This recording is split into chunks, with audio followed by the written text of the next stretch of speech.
Pinoy is brought to you by Head & Shoulders, the world's #1 anti-dandruff shampoo. Tide Doble, 850 lang.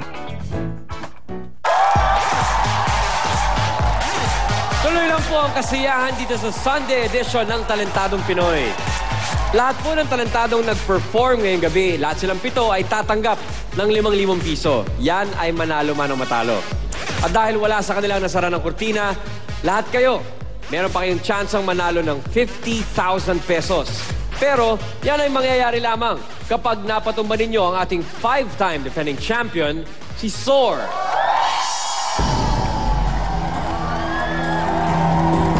Gaya ng sinabi ni Richard, napakagaling ninyong lahat. Talentados, thank you very much for putting up a great show. Maraming salamat po sa inyo. Pero dahil ito ay isang kompetisyon, ibig sabihin, isa lang sa inyo ang mapipili na harap sa ating defending champion. Ang mapiling yun ay makakatanggap ng automatic 10,000 pesos and of course a chance for a title bilang Talentadong Pinoy champion for the evening and 50,000 pesos. So talentados, good luck! Hawak ko ng pangalan ng magwawagi at ang nakakuha ng pinakamataas na score ngayong gabi mula sa Talent Scouts at sa jury ay walang iba kundi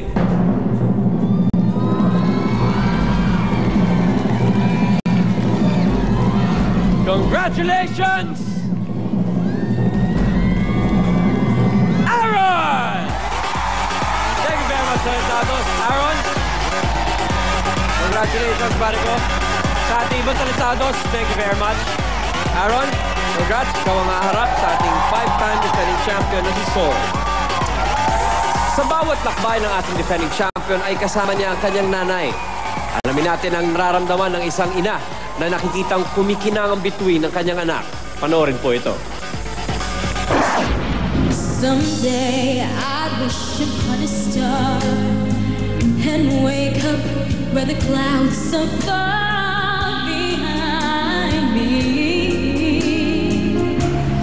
Kami mag-asawa po para sa mga anak namin. Gusto po namin andun sila sa field of medicine kasi ayun talaga ang ambisyon namin nung nagkaroon po kami ng doktor na anak. Kaya po in-encourage namin naming mag-asawa na mag-take sila ng yung medical courses. Kasi sabi ni Sor na mag-artista na lang daw siya. Kaming lahat nandoon kami 5. Natawa kami kasi nga tuwing may competition, nag-ano siya sa amin na sasali siya. Minsan, napaghindian namin kasi nga mag-conflict sa study niya. Minsan, hindi namin napapayagan, nagtatampo yun, nagkukulong sa kwarto. Ngayong sumali siya sa Talentadong Pinoy, nakikita namin na nagsashine siya. At saka, kung itong na nga ang destiny niya sa sa buhay niya na maging singer or artista, doon din kami, susuportahan namin siya. Displaying a different side of her phenomenal talent, please give it up for a 5-time defending champion, Sor!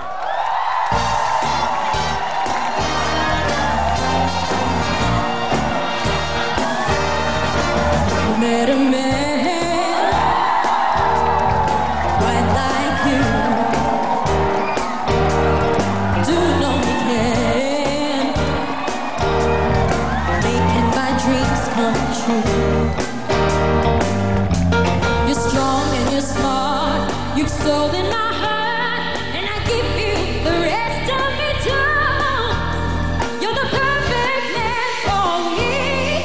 I love you, I do.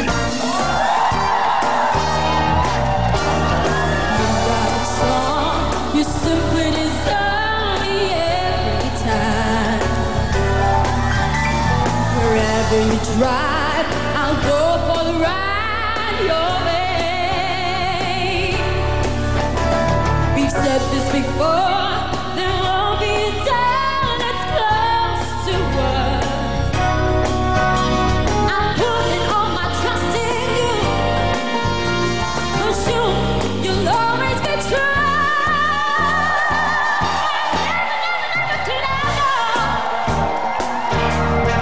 This would be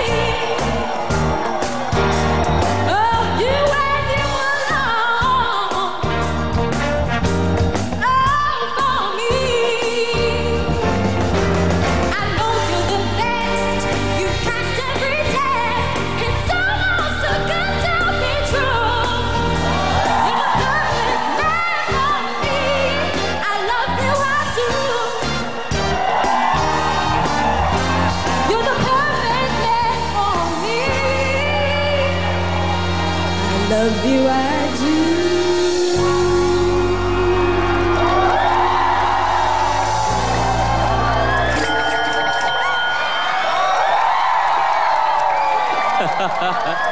Our 19-year-old champion, Soar, singing an excerpt from Dreamgirls. Hello, Soar? Hello po. Okay, nininervous ka pa rin ba? Medyo po. Medyo, panlimo mo na to. Tan Scouts, what do you say? She's very nervous tonight. Nagulat ka, no?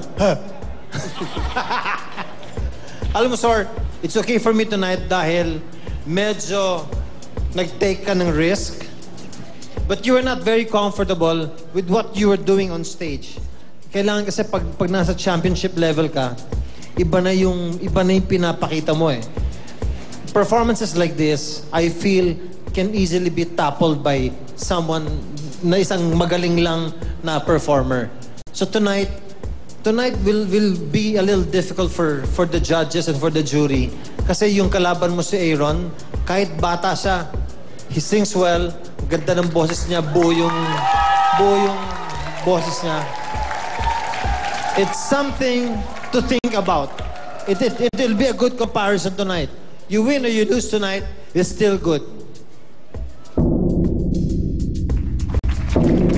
Okay, nandyan yung talent. Okay, you're sexy, you're cute. But you need to do something different. Look at your hair. Ganyan na lang lagi. Sana may extension siya. Mas malaki yung hair mo. Parang diva-diva yung dating mo, di ba? You seem to be very predictable para sa akin. Okay? Ano ba? Manang, yung pinto! Yan ang doorbell nyo. Hindi, gate namin yun. Hi! Hello Alam, po. ito, nakakaloka. Ang ganda, walang no doubt. Wala. Palum-palo ang boss mo, te. High notes, andun na eh. Bio yung ganyang singer ngayon na sobrang nipis nung iyong boss tumataas. Kasi ako, pasensya na, wala akong palseto, wala akong ganyan. Kaya bitter ako pag sa mga boss tumataas. Pero, like ko sinasabi, sa isang singing contest, para sa akin, hindi sa taas ng nota ang tinitina kung magaling kang kumanta. Kailangan magaling ang modulation mo, magaling ang projection ng boses mo. At isa yun, dahil 19 ka pa lang, kulang pa yun, pero napakaganda talaga ng quality ng boses mo. Konting practice pa. Siyempre, ang kalaban natin ngayon ay 10 years old na bata na walang kamuang-muang. At wala!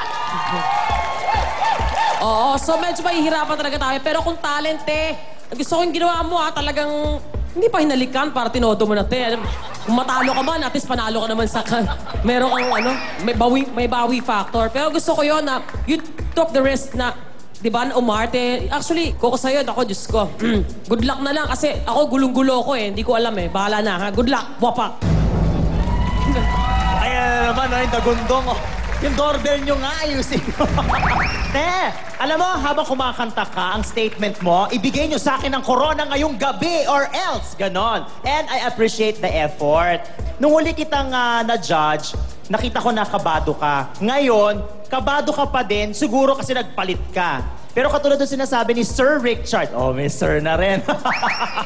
Kasi dapat, nasa defending champion stage ka na, dapat iba na yung level mo, dapat may confidence na ng bonggang-bongga. Dapat defensive ka. Oo, dapat, ang ganda ko, ganon.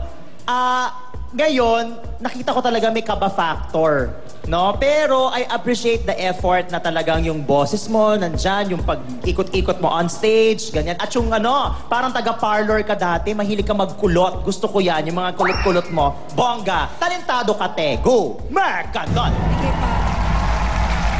Thank you very much, Tan Scouts. Soar, maraming salamat sa iyong performance. Now, please step to my right. Now let's call back on stage your challenger, Aaron. Aaron, dito ka sa aking kaliwa.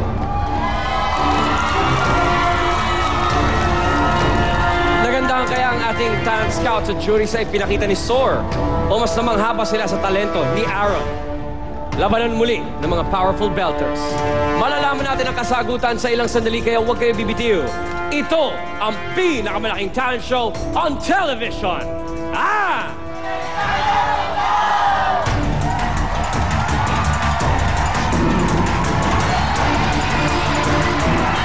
Ngayong gabi, sa tagi-isa ng galing sa pag-awit, Congratulations, Sino ang mag-uwi ng trono ng pagiging isang talentadong Pinoy? Patuloy pa rin ang paghahanap ng mga talentadong handang magpasikat. June 1, SM Novaliches. June 3, SM San Lazaro. June 4, SM Marilao. June 9, SM Fairview. June 10, SM Davao. June 11, SM Batangas. Kung tunay kang talentado, sugod na book kayo! Talentadong Pinoy is brought to you by Head & Shoulders, the world's #1 anti-dandruff shampoo. Tide Doble, 850 lang. And Smart, let's make life extraordinary. Germs na sanhi ng sakit. Galing sa kamay ng iba.